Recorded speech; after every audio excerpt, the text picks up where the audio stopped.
doing? Good. What's up, man?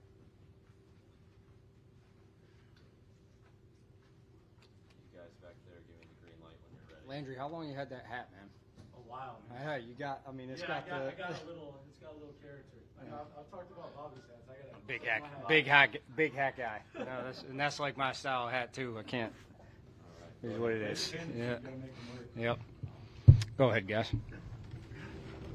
Probably with the running game, what did you see from Cam and Dari's contributions, and how are you feeling about Joe for this week? Is there still some hope that he can get out there tomorrow, maybe go on Sunday?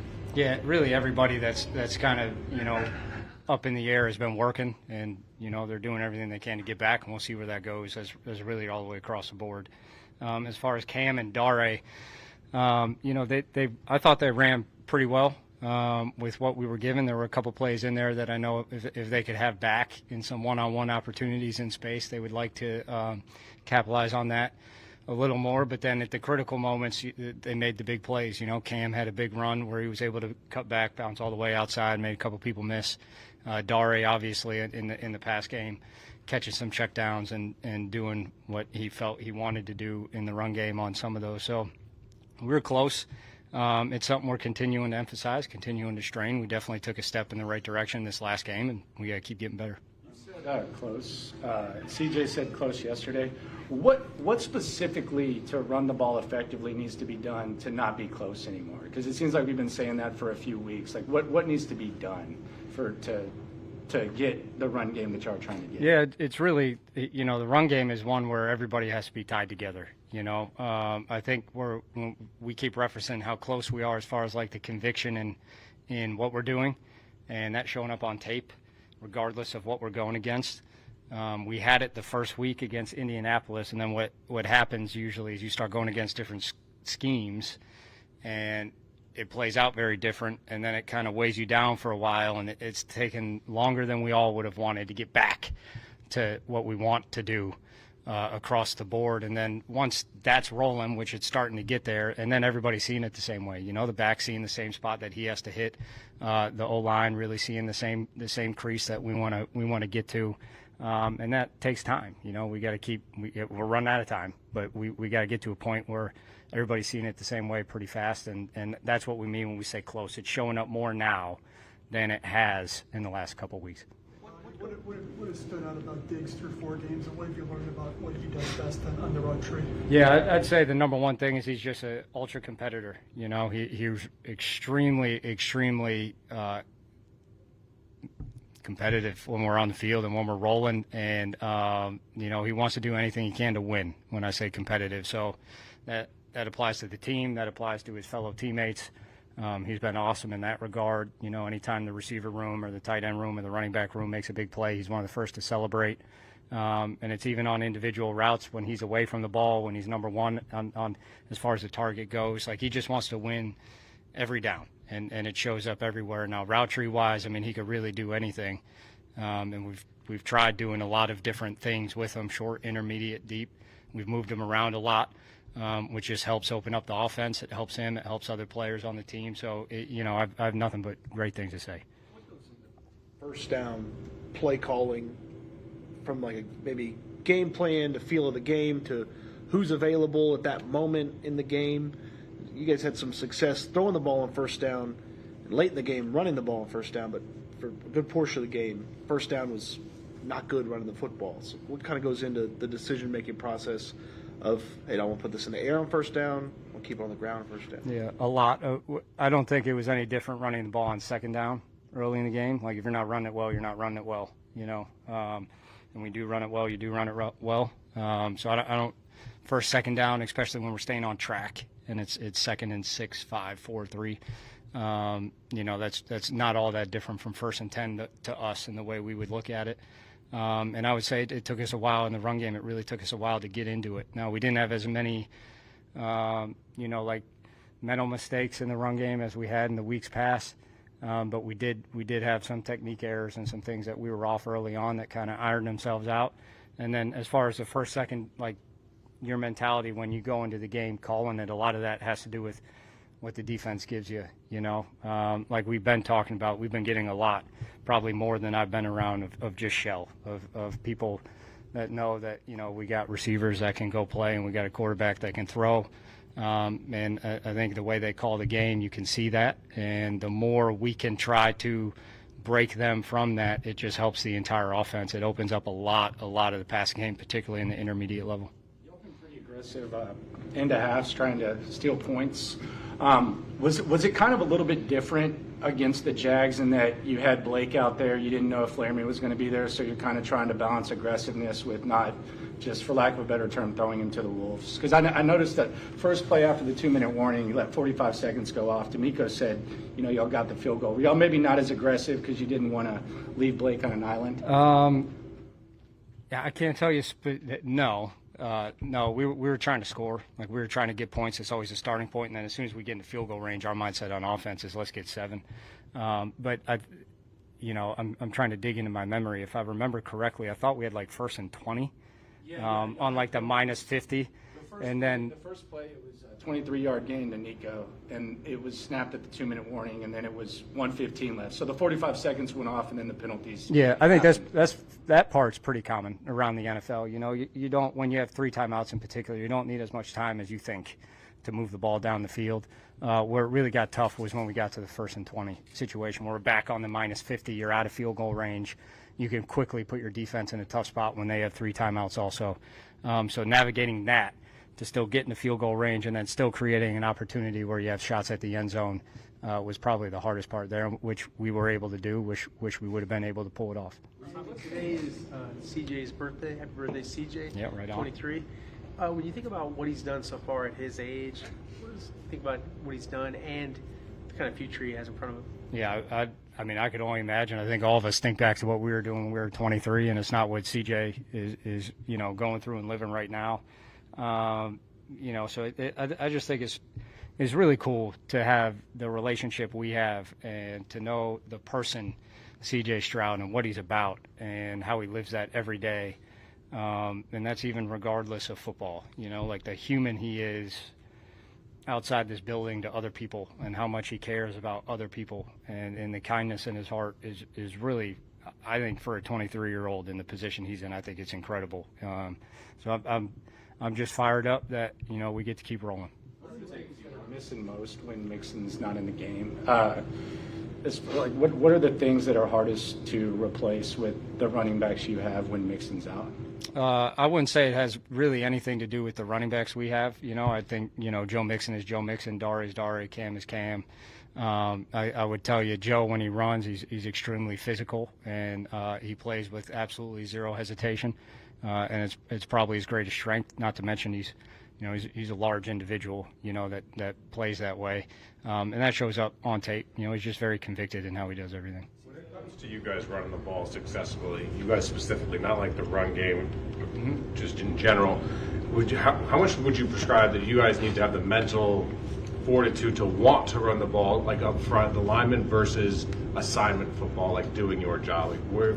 Yeah, I'd say, honestly, I know you specifically referenced the lineman. I would say, honestly, it's the whole offense for us. I think we've all had times this year where it's fun to throw the ball with CJ and to get the ball out to the guys we have and just get the ball to them in space and hey, let's do this all the time. Let's do this all the time. Let's do this all the time. But after a while, like that can wear on different aspects that you don't think about. I know I've referenced before how the run game actually helps protection.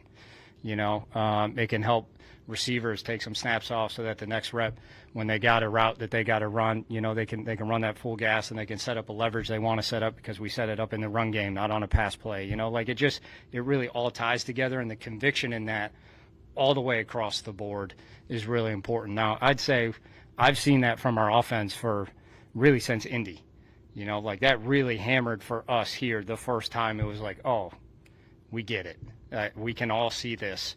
And then it just, like I said, when I was referencing the scheme, it took a while to get back to executing it the way we want to execute it. CJ said that getting Tank involved and getting him going this weekend is a key component for the game. What does What's Tank's importance in your offense, and what does getting him going kind of look like for you? Yeah, Tank's fast. I mean, there's people that you say are fast, but Tank's a different level of speed that you feel on the field. You know, Nico, I think Nico hits GPS that other people on our team like rarely, if ever, hit. So, without a doubt, Nico's fast. Also, it just feels different when it's Tank. Something about his stride, his turnover. It gets on DBs very, very quickly. And when you can run the route tree the way he runs it, and get in and out of breaks like he can get in and out of breaks, and how fast he comes out of them, like that just becomes really hard to cover really fast. So the more we can help isolate him when needed, and in particular when teams are taking away Nico, when they're taking away Steph, when they're worried about other matchups on Dalton, it's just a great way for us to isolate a one-on-one that we have supreme confidence in. Bobby, what stands out about Buffalo's defensive line currently? They're leading the league in yards allowed after contact against the run, but what are some strengths that they have that could present problems for you guys in some ways? Pass rush shows up. You know, they get to the quarterback pretty fast. It might not always be winning rushes, but they condense it really fast. They know how to run games. They don't run a ton of pressures, but when they do, they know how to work it with not just fellow D linemen, but other backers, other DBs, to create clean picks up front.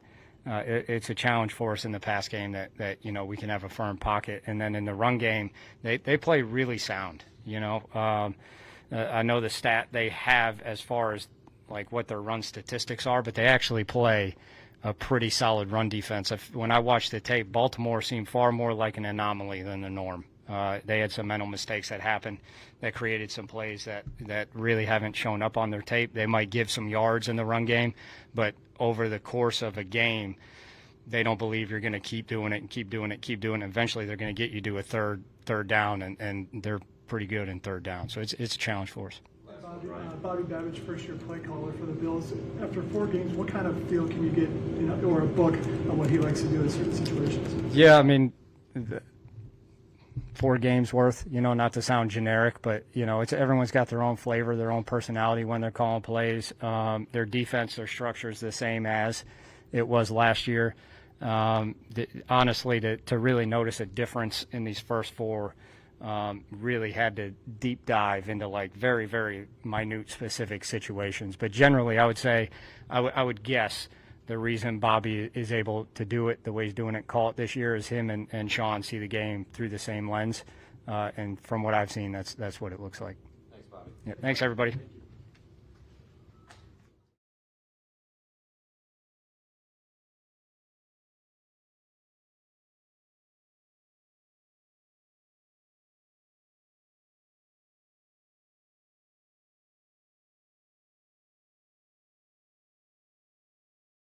Come on, let's go. Sorry, say again. The hustle and the speed that you saw from Kalen, Yeah. and the importance of the play. Sure. Yeah. I mean, arguably saved the game for us, you know, and so you know, say every defensive coach in the league preaches, you know, we run the ball and we do it, and you know, I mean, it's obviously part of our mantra and the style that we like to play, and so to see it like, you know, come to fruition, and then to have it play out as it did, just like testament to him and then all the guys, obviously, and then that next drive and the next stand, those 4 plays down in the red zone, yeah, game-saving play for us. So, you know, I think it's like anything. Once that gets on tape and people see like, this is what we're talking about, guys, this is why it's important, and this is how it wins games for us, and then it just sort of like gets contagious. What was it, you know? Because listening to some of the audio, it seemed that D'Amico kind of let you guys know, well, let the D-line know that the draw was coming on that 4th down. But even if you know it, what allowed Foley to still be able to make that play? Yeah. Yeah, I mean, we kind of had a sense, like, you know, we didn't, once we, you know, it's at the turn of the quarter, so we're obviously on the sideline trying to be like, hey, if this happens, this, like, we're kind of trying to play out all the scenarios. And then once it went to empty, like that's just something that a lot of teams will do down there. So, you know, we're on the sideline screaming, oh, draw. Like, I don't even know if they could hear it. You know, we put those guys inside in the A-gaps. Just like they've done some sneak stuff. They've done some other things in there. Like we didn't want it to be too open in there. So really just both Foley and Mario like playing with their hands in the A-gap and getting extension in there was like You know, I mean, I wish I could take credit. I'll give Meek a lot of credit. How's that? But, yeah, I mean, just really those guys, like, really good technique. Like, we just try to put them inside to just try to firm up the center of the defense a little bit. And then both those guys kind of got extension, were able to kind of X off the block to get in on the tackle. So real credit to those guys. Again, another part of that sequence we just talked about. So huge player in the game for us, for sure. As you face Josh Allen, you prepare for him various stages of his career. Sure. What kind of level is he playing at, maybe compared to even 2-3 years ago? Yeah, I mean, an elite level. I mean, he's obviously super talented. I would just say he's probably one of the more even, like, just unique quarterbacks to prepare for. Like, he just does some things that a lot of guys don't do. And I know there's a lot of quarterbacks that can get out of the pocket, but, like, the way he extends plays and just until the very last second. We've played in here, we've talked about a lot of quarterbacks that have, you know, we've played some mobile quarterbacks and guys that get out and create off schedule. But, I mean, he's tiptoeing the sideline and still looking to throw the ball. I mean, it's you talk about extending plays and really having to cover through the whole down, and he makes a lot of explosive plays when he's in those situations. So just that element, the design quarterback runs that tick up, you know, in critical situations when they get in the red zone and third down. And he's just really distributing the ball really well. You know, it's getting out of his hands quick now. Like, I was, you know, in Miami when he was a rookie, you know, and just he's obviously just like he's just operating at a really, really high level now compared to kind of through the years. So it's going to be a good challenge for us for sure. Non-wide receivers, when it comes to receiving, whether it's the backs and the tight ends, how much of a threat do they pose? Yeah, great players. Great. And, you know, if you think like, I would say there's sort of triangle of, you know, Shakir in the slot and then the tight end in the back, sort of those inside pieces. They're huge weapons for them. And, you know, they try to get those guys in the matchups that they want. Backs are really good receiver, explosive with the ball in his hands. Tight ends obviously become a huge weapon for them as well. So I think it's just part of their sort of philosophy of working some of the inside part of the field with those guys and trying to get those guys in mismatches. And like I said, part of, like, to me, you know, them getting the ball out of his hands fairly quickly, just it's like, let's get into a good spot and let those guys do some work. So sort of us closing space and challenging those guys and closing for tackles and tracking and those things are going to be big because, you know, in some case you can't take away, like, they can throw some screens and just get the ball in those guys' hands, and we have to be good on the perimeter and sort of defending that piece for sure. You have a play that you may look at and you may say, hey, the quarterback may miss this throw, but if he hits this throw, guys, we're in trouble.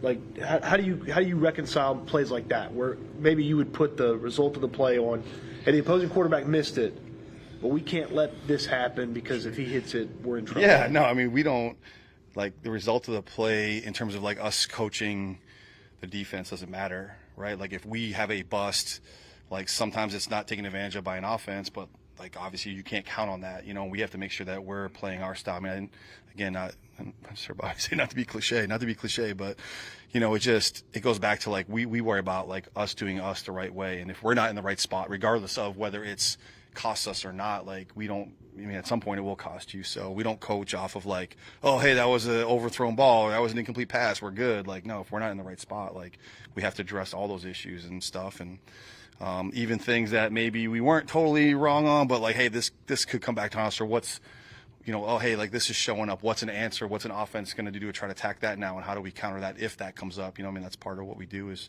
trying to stay ahead of those things. So way better to sort of like correcting things after a win. It's way better to sort of correct things after maybe a missed opportunity than one that damages you a little bit. So, but we're always making adjustments to those things for sure. I'll swing around the room this way. Burke, what kind of challenges does a guy like James Cook provide because of his ability to be a runner, but also because of the way they like to style up their offense with Shakir and Kincaid, he can come out of the backfield and create those explosive plays in the passing attack. Yeah. I mean, a huge weapon. I think it kind of all goes hand in hand. You know, a lot of times, again, if you just sort of think of, like, our interior defenders from a nickel and a linebacker or a down safety spot, and, okay, if you have a tight end that you really want to dedicate some resources to, you know, again, you're always pulling and pushing from resources. So now there's a back that they can get a matchup in. You know, if you put too much on him, then Kincaid's, you know, or Shakir or whoever. So, like, again, for us defending the inside part of the field, all those guys I think are sort of tied in together. Run game for sure. But, like, just in the pass game, like, they get out quick. I would say there's there's a little bit more of them like getting 5 out and getting like they don't want to keep him in protection. They want to get him in the route and just sort of like again get the ball in his hands quick. They feel like they're going to rely on Josh to either get the ball out or make someone miss in the rush. So they're in the route progression pretty quickly, all those guys, and he's an explosive player. He's really dangerous with the ball in his hands. So I mean that's something obviously we're accounting for. Specifically to the Bills, but just generally, when you go up against a team that likes to run the ball, is there a commonality that you see? Like, are they just really good at their job, like assignment football type, or is there like a nastiness and a mentality that they just want to run down your throat? Do you see? There's probably a little bit of both. You know what I mean? I don't know. My opinion, again, just part of like how we do football here too. Like, I feel like the best teams running the ball are teams that have a philosophy and identity and are good at whatever they're doing. It's an outside zone team or it's this type of team, however they're structured, because then again, it's how we see football or how we see defense. You know what I mean? Like we're going to do what we do and try to be really good at it and out execute. So I think really, really good run teams like have an identity. Sometimes if you're grab bagging in the run game, like it's hard. You're just sort of trying to hit a shot in the run game, and sometimes that doesn't work. But if you're consistently like, this is who we are, like I've seen more teams have success doing that, like defending those teams that they're going to keep running this no matter what you're showing them, and they're going to have an answer for any front you have or any adjustment you have because they've just run this play a million times. Like I feel like that those teams are like tend to have some success, but at any time, like it's a physical game. Like it's a physical sport, and there's an edge and an attitude to running the ball for sure and playing in the trenches, and I think that's always like a factor. Oh, welcome back. in going up against Stephon throughout the offseason, what do you feel like was the probably most difficult thing about kind of scheming against him and going up against him? About Stephon Diggs? Yeah, I would say he's I would say he's honestly one of the best receivers I've seen at beating you to your leverage. Like he just knows how to break leverage. So, every coverage that you're in, we're either, you're inside, you're outside, you're high, low, whatever we're trying to steer where your help is, and I felt like in the off season, which was a great challenge for our guys, you're supposed to be outside leverage on him and your help's all inside and he still gets to your outside. And I feel like he's probably one of the best in the league at doing that and has been for a while. So you can think all right, I'm outside leverage on him and I got a low hole help if he runs in there, and he's still somehow gets you to break and breaks your leverage. Like he's just really, really good at between his, his route running. He's got a natural kind of, you talk about NBA, like the change of pace point guards, like he kind of can speed up, slow it down and kind of get you off your pace a little bit. Like it's never the same pitch with him. But I would say just big picture, I felt like he's one of the best I've ever seen at breaking your leverage. And so you can think as long as I stay outside leverage on him, I'm good. And he still somehow gets to your outside. So really cool for our guys to be challenged by that, by him this offseason. All right. Cool. Thanks, Burke. Thank you. All right, guys. Thank you.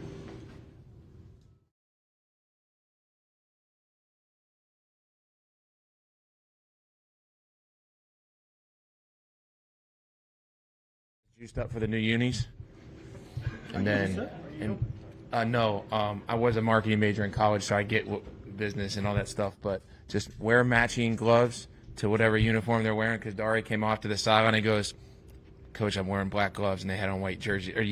And I said, "I know, they got the holding call." So we got to be great this week, doing the little details right. Buffalo's coming to town, and got a lot of respect for Matthew Smiley. Their whole football program is really good, but the way they teach, Joe Dana's up there. He's a wonderful teacher. Matthew Smiley is one of the best teachers. Special teams coaches, they play sound. They play fundamentally sound. They play systematically sound. There's a reason why. Just watch them they're leveraging coverage. They're just disciplined. They don't make the game too much more difficult for them than they need to, and it shows up on tape. So we need to make sure that we're matching our discipline and our detail to take this team on. Got to stop guys that are dynamic like Matt Collins. Return man, he's a young rookie, North Carolina Central, Codrington, and he's had some explosive returns. So got our work cut out for us, and we need to find a way to play sound on Sunday. You just mentioned the gloves. That's kind of been a topic. I think Tunsil was wearing red gloves, picked up a couple holding penalties. Dari, the black, you mentioned, got the holding. So you subscribe to the theory that if I the subscribe opponent's to the wearing theory. white jersey, you wear white gloves? I subscribe to the theory of gaining whatever edge you can gain on that. I mean, game of inches. Okay. So you're co-signing the glove thing. Okay. Find an edge, whatever it is. Find an edge. I'm not trying to make that a news story, but like whatever. Yeah. My dad texted me personally. What the hell is this old man talking about? And Yeah. people kept bringing it up, and you just brought it up. Well, I would say relatively Belichick thing, I would. right? I don't know. My level of relative swag is pretty low, so like I don't really care how I look when I play. I just want to make sure I get an advantage. So whatever is your cup of tea. Hopefully that we're just trying to play some good ball. You mentioned Cogniton for a rookie. Yep. What do you make of his decision making on some of those returns in terms of when to catch it and also picking the right lane? Yeah, just overall skill set. You watch him with the Jets in the preseason. He's a smaller guy, and you go back and you watch some North Carolina Central tape, and I kind of step off the side, but like he has stepped out of tackles and kind of slung over his back. Did it in the preseason. So like you kind of can see where he's able to use his skill set to his advantage. So he's a smaller player that is fast.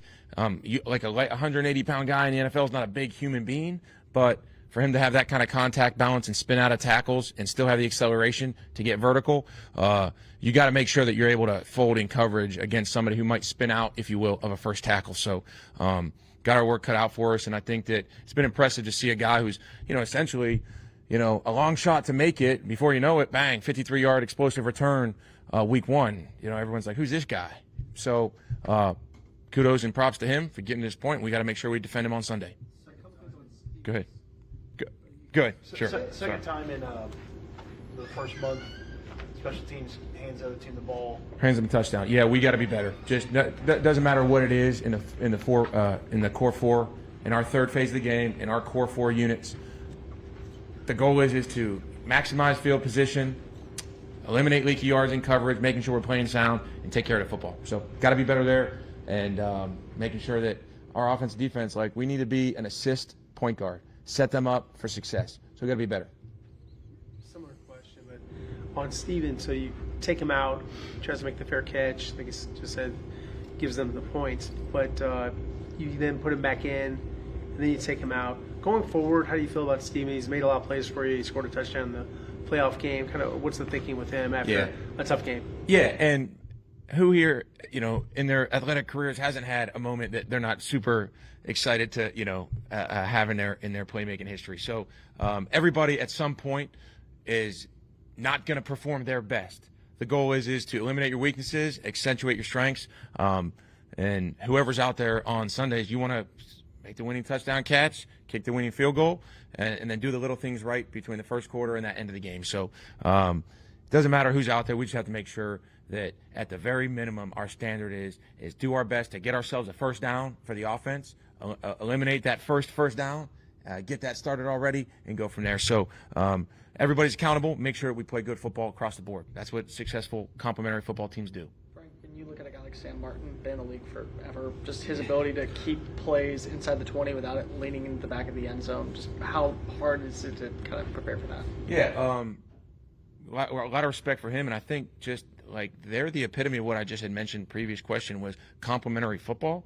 Their signings in free agency, Mac Hollins, he's a dynamic plus 50 gunner, receiver that can track the ball. He's strong through the outside of contact. He can outstep people. He's long. Ball skills because he's an offensive player. That's a weapon for you, and that helps. They had Saron Neal there for many years. The running back that also played for the Texans, Tywan Jones. So clearly in the Buffalo system, in that building, they believe in having the ability to play good situational football, good complementary football, bringing a punter that's accurate, bringing a punter that's consistent. That speaks to who they are. We have to be ready to match that on Sunday. Okay? I'll see you guys. That's right.